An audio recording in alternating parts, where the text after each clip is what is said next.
भगवान को प्रेम ही प्रिय है, लेकिन ये प्रेम हमें मिला ये हम जाने कैसे? सब विषय पर विचार करना चाहिए, खाली कहने से नहीं कि हम ठाकुर जी से प्रेम करते। मिले न मंदिर में मूरत में, मिले न अलख जगाए, इन बातों को कह करके मंदिर जाना छोड़ दें, ठाकुर की पूजा बंद कर दें और कहें हम भगवान से प्रेम करते हैं, ऐसा भी नहीं। प्रेम भगवान से हमें है, इसका प्रमाण क्या है? तो श्री नारद जी इसका उत्तर देते हैं नारद भक्ति सूत्र में। नारद जी कहते हैं कि अनिर्वचनीयम प्रेम स्वरूपम मूकास्वादनवत। ये सूत्र का प्रेम का स्वरूप अनिर्वचनीय है, प्रेम को वाणी से वर्णन नहीं किया जा सकता। पहली बात, अनिर्वचनीयम प्रेम स्वरूपम। अनिर्वचनीय माने जो वचन से, वाणी से, शब्द से समझाया नहीं जा, अनिर्वचनीयम प्रेम। फिर वो अनुभव कैसे होता है? तो आगे नारद जी कहते हैं मूकास्वादनवत, मूक के आस्वादन के समान। मूक माने गूंगा, गूंगे व्यक्ति को रसगुल्ला खिला दो, स्वाद तो समझ जाएगा, उसको मजा भी आ जाएगा, आनंद भी आ जाएगा, लेकिन पूछो कि कैसा लगा तो बता नहीं पाएगा। उसी प्रकार प्रेम का अनुभव हो सकता है, वाणी से उसका वर्णन नहीं हो सकता। अनिर्वचनीयम प्रेम स्वरूपम मूकास्वादन वत। हाँ, कुछ लक्षण दिखाई पड़ेंगे। क्या लक्षण दिखेंगे? तो आगे नारद जी कहते हैं कि तदर्पिताखिलाचारता तद्विस्मरणे परम व्याकुलतेति। ये नारद जी सूत्र लिखते हैं कि तदर्पिताखिलाचारता, जिससे हमारा प्रेम होगा, हम जो कुछ करेंगे हमारी हर क्रियाओं से वो जुड़ा हुआ होगा। हम कपड़ा भी पहनेंगे तो हमारा मन करेगा उनको जो अच्छा लगता है वही हम पहने, इसको समझना। और हम कोई चीज बनाएंगे, कुछ करेंगे तो ये भावना होगी उनको जो अच्छा लगता है वो हम करेंगे। अर्थात अपने प्रेमी के अनुकूल ही उसकी सारी क्रियाएं होंगी और समस्त क्रियाओं से अपने उस प्रियतम को वो जोड़ करके देखेंगे। तदर्पिताखिलाचारता, संपूर्ण आचरण उसी से जुड़ा होगा। और उसका विस्मरण अगर हो जाए, एक क्षण के लिए अपने प्रेमी से विस्मरण हो तो परम व्याकुलता उत्पन्न हो जाए।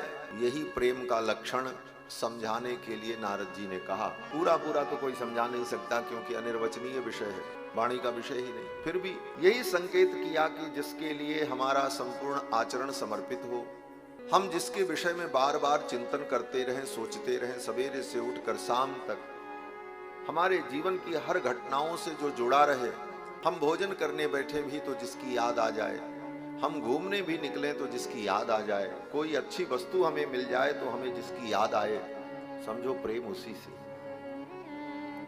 और ये स्थिति प्रेम की जब हो जाए तो फिर यही भगवान को प्रिय है। इसका उदाहरण गोपियां हैं। नारद जी कहते हैं यथा ब्रज गोपिका नाम, जैसे ब्रज की गोपियां। ब्रज की गोपियां काम सब करती हैं, लेकिन उनकी हर क्रिया से भगवान जुड़े हुए। सवेरे उठती हैं ब्रह्म मुहूर्त में। क्यों उठती हैं?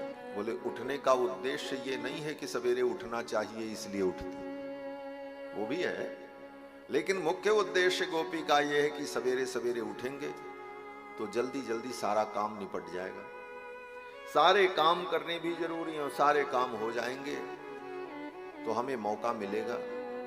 श्याम सुंदर गोचारण के लिए गायों के पीछे पीछे बंशी बजाते जब वृंदावन के निकुंज में कुंज में प्रवेश करेंगे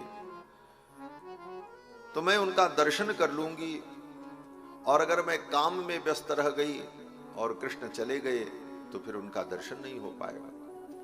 तो प्रातः काल ब्रह्म मुहूर्त में उठ करके सारे कार्यों को संपादित करती हैं, तो उद्देश्य क्या उनका है? कृष्ण दर्शन। गायों को चारा देती, तो गायों को चारा देने का उद्देश्य क्या है? गाय को चारा देती हैं तो गोपियां कहती हैं अरी धूमरी, अरी गंगे, अरी जमुने, कालिंदी।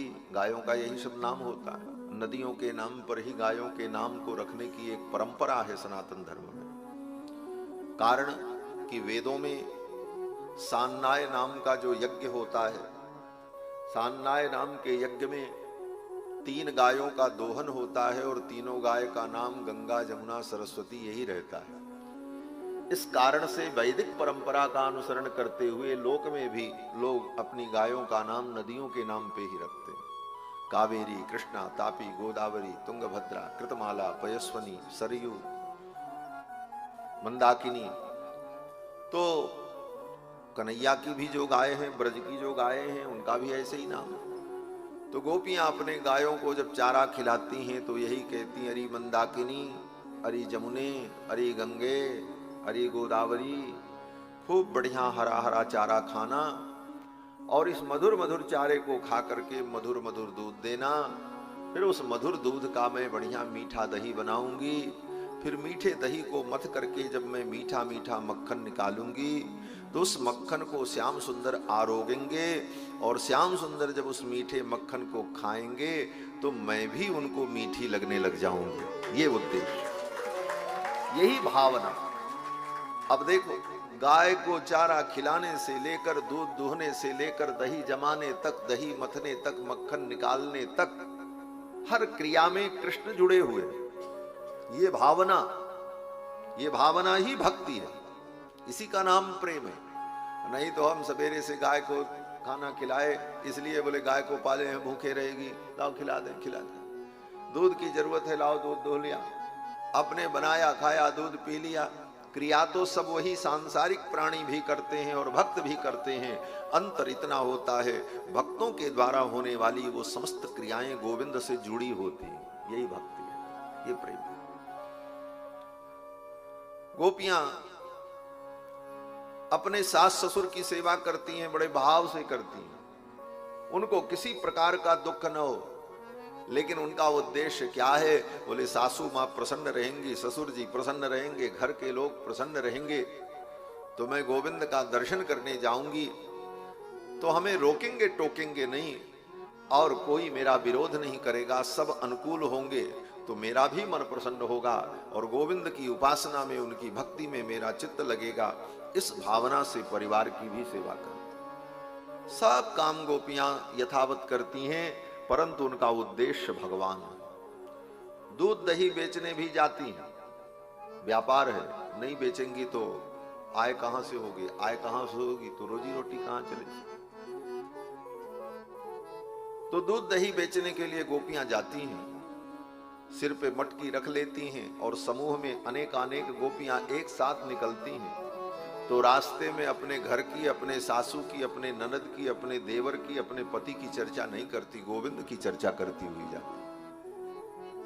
रास्ते में गोविंद की चर्चा, और गोविंद की चर्चा में वो गोपियां इतनी डूब जाती हैं कि जब बाजार आती, भीड़ आती तो बोलना पड़ता है, भाई दूध ले लो, दही ले लो, तभी तो कोई लेगा, नहीं तो क्या जाने आप मटकी में क्या लेके घूम रही हो।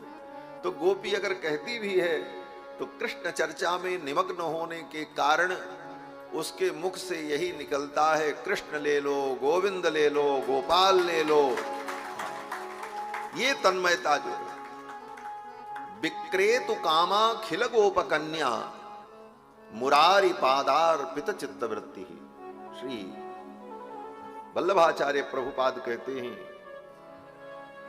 कि विक्रेतु कामा खिल गोप कन्या मुरारी पादार पित चित्त वृत्ति दध्यादिकम मोहवशादवोचत गोविंद दामोदर माधवेति। हे गोविंद, हे दामोदर, हे गोविंद ले लो, दामोदर ले लो, माधव ले लो।